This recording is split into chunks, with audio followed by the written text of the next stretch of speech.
Jambo, mimi naitwa Jeremy Damares, and today I'm back to Washington State. And the reason I'm here is because tomorrow, Saturday, we are having a big dinner, April 20th, Pale Courtyard by Marriott from actually 5 p.m. to 9 p.m. This is the dinner, sponsored by Amara Lilti and of course immigration lawyer Attorney Johi. Na ni vizuri sana watu wa Seattle tukutane pale. If you have any question about immigration, if you want to know more about investment, tupatane pale. But okay, hiyo sio story yenye imenileta hapa. I'm here because this is my president. Okay, he was the president of the United States back in 1972 huko, 1949 to up to 1972, and he was the first president actually to visit China. You know, China was actually isolated for a couple of years, but Richard Nixon decided to go to China and visit Zoe, the president of China, and of course since then that's why we have this picture hapa. Now this was the Delta One, inaitwa Delta One, Air Force One. I'm used to use Delta, so that's what I'm saying, but this Air Force One yenye president alikuwa anatumia. So that's what I'm gonna do. Nitaingia ndani ya ndege. So hii si ya kujengwa ati imewekwa hapa. It is the actual flight that used to carry the president Richard Nixon between 1959 up to 1972. Mahali alikuwa anaenda nayo China. So this is what I'm gonna do. Nitaingia huko ndani, nikupeleke katika ndege ya America ya presidential jet. Na wamekubalisha mtu kuingia hapa. So when you come to Washington State, this is Air Force One. Inaitwa Air Force One. Air Force One, President of the United States. It's an actual plane yenye alitumia. So nitakuonyesha venye hii ndege inakuanga. And I heard them saying hii ndege could only fly for about 5 to 6 hours. Haingeenda masaa mingi sana. But today, ile ndege ambayo inabeba Biden, it can actually fly between 12 hours to 14 hours. But this one used to go around 5 hours to 6 hours. Haingeenda sana because ya mafuta. So what I'm going to do right now, nitaingia hapa and follow me. So president alikuwa anaingia hivi, anakuja hapa, pilot wa president alikuwa anakaa hapa, and I'll be showing you all through. Thank you very much. God bless you. So the pilot alikuwa anakaa hapa. So you can see pilot station, co-pilot station, navigator station, flight engineer station. Even ndivyo hiyo ndege ilikuwa inakaa. So I'll take you through. See this. Hiyo ni bathroom ya mwenye alikuwa anakaa hapa ama pilot. Just in case. Hapa kuna communication station. And this is the actual airplane yenye ilikuwa inabeba president back between 1959. Hii ndege ililetwa hapa 1959 up to 1972 ilikuwa inabeba president. So now listen. So communication station, of course the president lazima akuwe na watu wanakaa hapa, wanasema tumefika hapa, kunaenda hivi. So and you can imagine today's flight lazima ikuwe inakaa hivyo. So on this side sijui haswa nini ilikuwa hapa, but I'll take you through. You can see this. Kuna mahali sasa labda anapikiwa kachai, because you can see hapa kuna microwave, kuna oven, kuna mlango pande hiyo, kuna mahali kuna washoa vyombo. Well, the first seat that you can see here, president labda sometimes angekaa hapa, and you see this seat ni kama zimefungwa, you cannot sit on them. Look at this side. And valet station. So maybe some of the security. Who are those people used to sit here? This would be more guest and more guest. Oh, okay, guest or security right there. But of course, the president seems to be hangekaa pale. President anatengenezewa kanyumba kwa ndege. Look at this. Sasa kama hiyo ilikuwa inakaliwa na security guys. Security, and of course. So when did this flight stop flying? 96. 1996? It lasted into Clinton's first term as a backup plane. 1996. Wow. So imagine ilikuwa inabeba president until 1996. So Clinton bado pia amebebwa na hii ndege. So this was where Clinton used to. Venye nimekwambia Richard Nixon, of course I'm told pia Clinton alikuwa anakaa hapa. So now here, this is where president used to stay. Unaona ndege yake si kama zile zingine tunatembea. Sasa ni nani ashawahi kupeleka kwa station kwa ndege ya president? My friend, can you subscribe to that channel quickly? Sasa president alikuwa anakaa hivi. So imagine kama ili stop kuenda 1996. You can imagine sasa ile ndege iko na ililetwa 1959, maybe probably ile ndege imekuja hata kama iko more advanced, labda you can just imagine wameweka leather seat size, wameweka labda TV, wameweka computers, but of course you can see now this is where Clinton used to stay, na wale mapresident wengine walibebwa between 1959 up to 1996. Another thing, choo ya mkubwa, the lavatory, president pia anajisaidia kidogo, yake iko pale, anakaa vizuri. I mean, na hii ni pesa ya serikali, hii ni pesa ya watu, hii ni pesa ya you can see Clinton right there. So unaona hiyo picha yake hapo akitoka kwa hii ndege, look at this, there we go. Na unajua mimi si Marekani, so who's in this picture right here? Let me ask him. Which president is this right there on that picture? Oh, that's Kennedy. Kennedy. And his wife. Oh, Kennedy, President Kennedy. So it's kind of carried how many presidents? Actively, it was Eisenhower, then Kennedy, and then it was mostly Johnson as vice president. Wow. And after that, it was a backup plan. So it did carry Nixon, but just for limited time. Okay. Like they used it on the China trip because it's smaller. Okay. The current plane they had then, the one that Kennedy's body was flown back on, it was a little bit longer. So this capacity was up for about how many people? The capacity? I think it was well over 50. 50, okay. Because if you see further along, there's a lot of the seats in back, press and staff. Awesome. Thank you very much. So you can imagine, imebeba mapresident kama watatu, as he has tried to say. And well, you can see nyumba ya president anakaa hapo ndani, huku nje. I'm hoping hata ya Uhuru inakaanga hivyo mimi, ama ya Ruto, the president ya Kenya inakaanga, anakuwa na kanyumba yake hapo, na wengine anabeba guest, security kuna form zao za kukaa hapa. You can see, taking you through, of course, if the president has a meeting, ndege anafanyia mkutano hapa. Unaona nimekuambia room yake niyo hiyo, but just in case he has a meeting with the cabinet, with the ministers, anakuja hapa, anakaa hapa kwa meeting, wakienda kujua wanaenda kusema namna gani. This is what I'm telling you guys. Na well, as you can see, ndege ya president na yedangi hivyo tu, anabeba ministers, anabeba watu wengine, labda wanaenda trip mahali, you can see their seat. Na hii yote it's covered, so you cannot sit on it, because kama ungekalia, it means from 1996 venye hii ndege iliwekwa hapa, hizi leather seats zote zingekuwa zimeraruka, because everybody want to sit on them. That's why they have covered them. And this is a good, of course, this is a secretary station. The secretary to the president lazima angekaa hapa, ana typewriter, kuna typewriter yake pale, well, kiti yake hapo. As the meeting is going on here, kama kuna secretary, you can see as the meeting is going on there, the secretary anakaa hapo.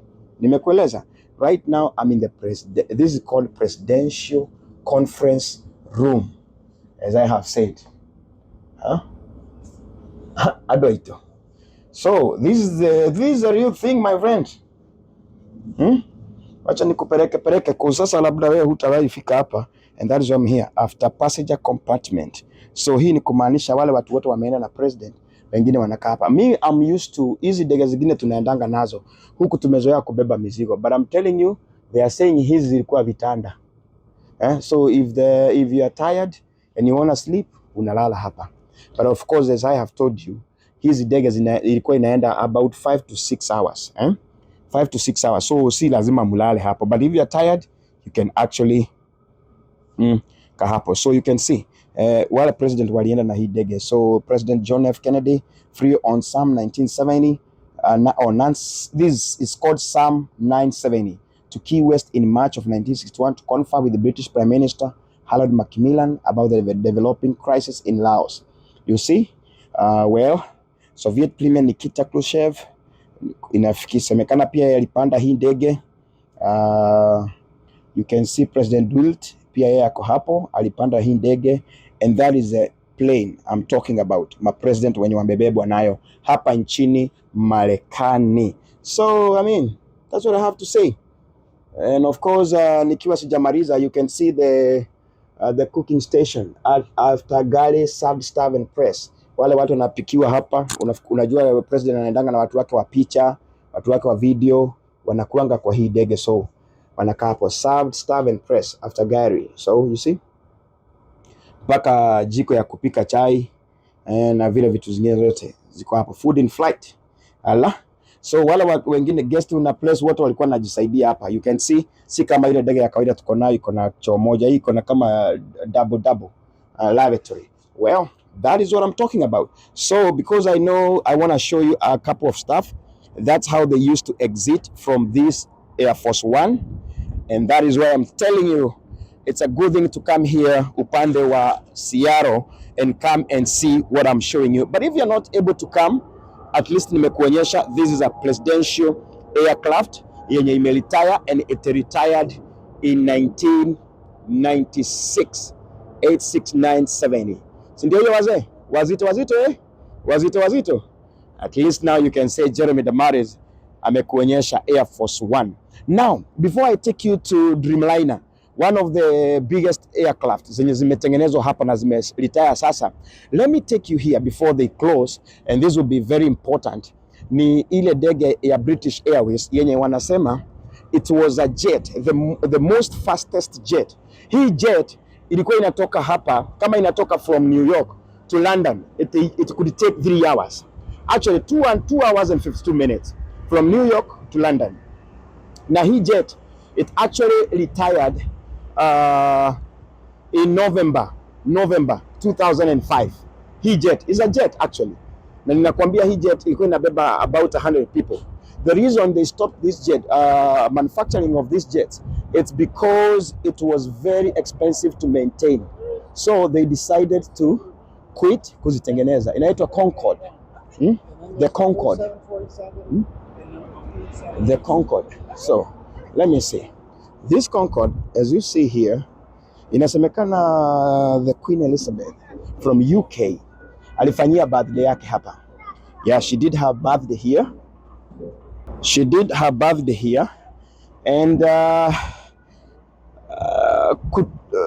because it was very important for the British government and how it ended up in America. Nasemekana kuna mtu mmoja alioba yule alikuwa anaongoza mambo ya ndege huko upande wa Uingereza. Kamuuliza, hii ndege ikiretire si nipewe tu niweke hapa, and then when it retired back in November 2005 ikaletwa hapa, and it has been around here for some time. And I have said hii jet sasa, as I'm about to show you, ilikuwa inaenda between, yani wacha nitakueleza, pilot alikuwa anaenda pale, na hii kama ushawaisikia ndege inaji-extend, they say the aircraft, the Concorde, ilikuwa inapanuka. It start going up, ikipanda kule juu because of the speed, inapanuka. Today the aircraft that we have, it goes for about 500 kilometers per hour or up to 700. Hii inaenda about 2000. So look, in 1964 the Air Force began a 6-month sonic boom test in Oklahoma to study the effects of constant sonic booms on the earth below. So what I'm trying to say, guys, is that hii Concorde, they are saying 253 miles per hour at takeoff. Yani kupaa juu ilikuwa inaenda 253 miles per hour. Sijui hiyo sasa tunaweza sema ni kama kilomita ngapi? You can about like 600 kilometers per hour. Okay, 400. Wamesema ni 4 kilometers per hour at a takeoff. Hiyo ni kuinuka tu. Vitu ndizo hizi. I said hii aircraft ilikuwa inabeba about 100 people. And it's the only aircraft yenye ina extend, yani mbele inapanuka because of the heat na nyuma inapanuka. And let me tell you, ikipaa huko juu, the Concorde flew faster than a speeding bullet. Imagine venye risasi inagongwa. Hii inasemekana inaenda more than 2,388 kilometers. Just imagine, bullet. Unaona venye unapiga risasi hivi. Hii inasemekana within an hour inasonga kama 2,388 kilometers. Hii ndege. Na inaenda mpaka huko juu kabisa. I mean, at 55,500. You know, hizi ile tunatumianga size inaendanga 35 to 37. But hii ilikuwa inaenda 55,000 foot huko juu. And listen, sasa hii inasemekana ilikuwa inatumiwa na scientists to chase solar eclipse across the globe from the Canary Island to Chad on June 30th, 1973. Solar eclipse yenye tulikuwa nayo juzi, it was used to follow because it's very, very fast. Haya, but wale watu wameenda na hii ndege, inasemekana they complained of one thing. Vitu zao zilikuwa zinaharibika, and of course mambo mengine. I told you about expansion. Look at this. At supersonic speed, the aircraft stretched 6 to 10 inches due to heating. Yani inapanuka nyuma na inapanuka mbele. Na ikikuwa na joto sana, that's how it used to do. Stretching. All right. Na nimewaambia hivi, hii ndege if it was supposed to leave London, it could only take 2 hours and 52 minutes 59 seconds to land to New York. 3 hours. Just imagine. Sasa kama ni leo, I don't know how much it will cost to take people to London to New York. 3 hours. Today we take about 7 to 8 hours. You can imagine hiyo ndege ilikuwa ina namna gani. And as you can see, hii ndege ilikuwa na space nyingine. I told you it used to carry only 100 people. Kuna tunasema kama hao ni 50 or more actually. I don't know. 1, 2, 3, 4, 5, 6, 7, 8, 9, 10, 11, 12, 13, 14. So that's 28. Yeah, as I said, 100 people. Nilikuwa nimesoma mahali kwa nasema inabeba 100 people. So they said the reason why they stopped manufacturing because it was very expensive to maintain the Concorde. Lakini if it's today, najua wale watu wa biashara, they would prefer to use this one. Yani unatoka America 3 hours you're in New York, you are in uko London. Or if you are going to Africa, you use the Concorde, it will take 6 hours only. Kutoa America ikufikishe Kenya. Yeah. That's why I'm telling you, my friend. And I said, Queen Elizabeth wa UK, they say she had a birthday here some time back. Now, let me take you around. Nimekutoa hapa kwa Air Force One. Let me try to see if I can show you something else before I wind up. I was here another time, but I didn't show you into details. Tulikuwa na Eric wa Maridadi. Na watu wa Seattle, I'm telling you guys tomorrow. Tomorrow we are having a dinner there pale Federal Way from 5 p.m. to 9 with the migration lawyer Attorney Wanjohi and ULC of Amara Realty. Pia ametushughulikia, you can come. So now this one, the 747 Boeing. Hii ni ndege moja ya zile ambazo zilikuwa kubwa sana. And this airplane used to carry about 490 people. 490 people.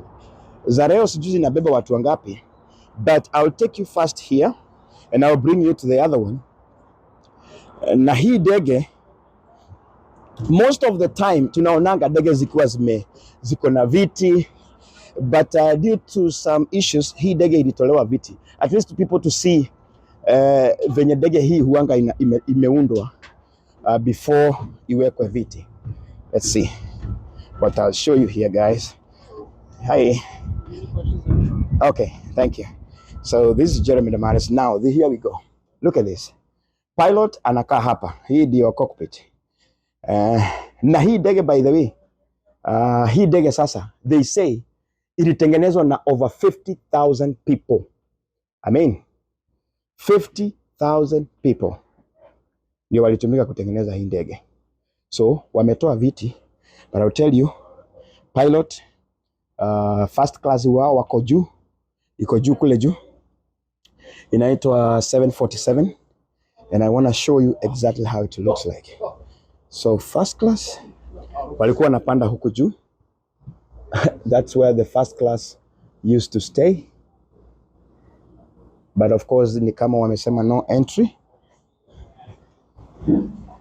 Just to let you know, the museum on our website has the interiors of different ones. Okay. So they've scanned the interior inside. Okay, so I can get the picture. Okay. So there's things like the Antonov over here, or like the Boeing 247 that they've already scanned inside. Oh, okay. So you can always find it on the museum website. No problem. Okay. So why did they remove the seats on this one? So this didn't ever have seats installed.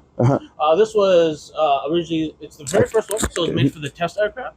So originally, everything you see in here used to be water barrels. Okay. And it used to run the front and the back of the airplane. So in the middle of the flight, they would shift the weight. to see what would happen, you know, if everyone was like on one side of the airplane or they shifted to the other side. And what you currently see now is how Boeing left it in the 90s. So Boeing had actually leased this plane back from the museum, I want to say about the mid 90s. And if you can kind of see the bundle of wires down there, they actually used, they replaced the, I want to say, one of the engines on the wing that they later used on the 777. Oh, okay. So they took this one to test engines out, and this is what they left inside. So a lot of the computers to collect the data and everything. Oh, okay. Wow, thank you very much. Yeah, and there's quite a bit more in the back as well. Like it talks about the mid-air refueling. Let's see some other interesting facts I like about the plane. Did you take a shot of the model? Yes. So that model is originally what Pan Am had wanted. But what you see missing from the photo in the back is the iconic hump, right? Right. If you look at it, it runs both full deck, both all the way to the end. It's almost like the A380. Right. But at the time, because of the aerodynamics, it's basically two 707. So basically two Air Force Ones on top of each other. Because you have the high center of gravity, it's not going to be all that great. And one of the biggest things Joe Sutter, the chief engineer, had brought up safety was, can you imagine trying to get someone's 80-year-old grandma to jump 30 feet when the plane's on fire? So he said, no, we won't do that. And so that's why they only have the cockpit and that small lounge area upstairs. Oh, okay. So that's why with the idea design here, they said, we're not going to make it full deck on top of each other. So what they did was they went back to Pan Am and said, instead of stacking on top of each other, why not side by side? And so this is where we get the first full wide body jet. Oh, okay. I see that. Thank you for the information. Wow. I think you guys heard about that. The reason why they decided not to, walikuwa nataka ikuwe ya ghorofa yote, but well, they decided not to because of emergency, just in case kuna emergency, mtu hawezi ruka kutoka juu. So I'm just showing you venye ndege inatoshananga ikiwa hivyo. Na hii ni ndege ilikuwa inapaa juu. Ilikuwa inapaa juu, but of course now they decided to ground it because ilikuwa imeshafanya kazi mingi. And I told you, hii ndege ukisoma wanasema ilijengwa na over 50,000 people. Yani specialist. Mtu anakuja, ujuzi wake ni kuweka rivet, anaweka rivet. Ndio hiyo ikiwa kwa hewa. You see what I'm saying? In 1972, the United States Air Force used to set up to help tank choice maybe to na ilikufanya kazi mpaka hiyo miaka ya 1969 hii jet, my friend. This is amazing. Look at this. Sasa hiyo ndege nimekuonyesha kila kitu. As you can see, it's a very huge airplane, na nimekwambia ilikuwa inabeba watu zaidi ya 497, almost 500 people. Za leo zinabeba watu wengi. I think siku hizi kuna ndege inabeba sasa watu wengi kidogo. But this one, ile technology ilikuwa imetumika miaka hiyo ya kitambo. Haya, watu walikuwa na ujuzi mwingi sana. Na unaweza ona hata madhagu yake ni kubwa sana. You see? At least now they have modern stuff. They don't have to build this big aircraft. Wanaipunguza kidogo. Ukiangalia pale mbele kichwa yake ni kama imeinuka juu kidogo, as I showed you nikiwa pale. Ni kwa sababu kuna hiyo first class walikuwa wanakaa huko juu. Well, zile ndege nimeona zinatengenezwa kijahili, ndege za kule Emirates. I've seen them. Hapa America sijaona kubwa hivi. Nimeona tu Emirates wakiwa na ndege kubwa zaidi. But you can tell me, mimi sasa unajua mimi nakuonyesha, so pia wewe unaweza kuja na ujuzi yako. Wale wanafanya kazi huko, they can explain to you more. You know, mimi sio msomi sana. So hiyo sio kitu ya kunipa stress. Bora wewe uone nimekuonyesha ndege. And that's it. Angalia injini yake. Hii ukipewa ni kama kisei ya kusiaga. And that is the airplane itself. Look at it. Well, sasa hii ni 747, kuna 787. Hii sasa hii tunasema ati ni kubwa. Sasa hii iko hapa chini yangu is what they say is a Dreamliner, is a real deal. Hii 787. So let me see. Wacha nikupeleke. I hope you guys are enjoying everything. Nilisema mahali naenda nikipata kitu kizuri, I take you around. Na pia wewe unaona kwani iko namna gani? I take you around and you see what is happening. So niko Dreamliner, kwa Dreamliner. Hii sijaisomea sana, so sijui mambo yenye ilifanyika hapa. But of course I'll ask them ilikuwa grounded when, na ilikuwa inabeba watu wangapi? Well, ni ndege kubwa. Woo.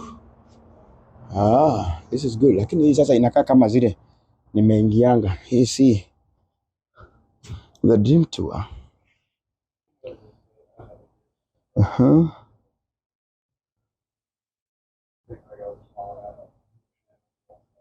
Okay.